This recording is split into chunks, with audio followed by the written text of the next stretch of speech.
خاضت تجربة الزواج مرتين، وخطفت الفنانة تيمة حسن من زوجته، وصفها زوجها الأخير بالتقليد. قصة الفنانة الجميلة نسرين طافش. مع نجم نسرين طافش، وتميزت بحضورها القوي وشخصيتها الجذابة لتصبح أحد أبرز وجوه الدراما السورية.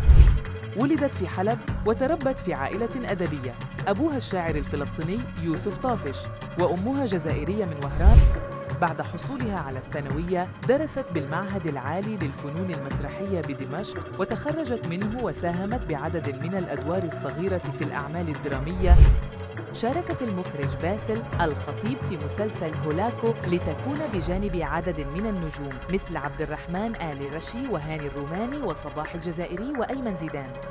في تموز الماضي أعلنت زواجها من طبيب الأسنان المصري شريف شرقاوي، لكن الزواج لم يستمر طويلاً وانتهى بفضيحة بينهما، حيث وصفها الشرقاوي بالبلاستيك بينا. تعمدت الظهور بمشاهد فاضحة لتظهر جمالها. كشفت نسرين عدم رغبتها بالحمل وإنجاب، اتهمت بخطف الرجال، حيث دعت زميلتها ديمة بياع محاولتها خطف زوجها تيم حسن، واصفة إياها بالخائنة. كما تسربت أنباء عن محاولة نسرين خطف زوج ديمة الجندي. شاركت نسرين العام الماضي بدور عزيزة في مسلسل جوقر الذي لاقى انتقادات وأحدث جدلاً كبيراً بين الجمهور.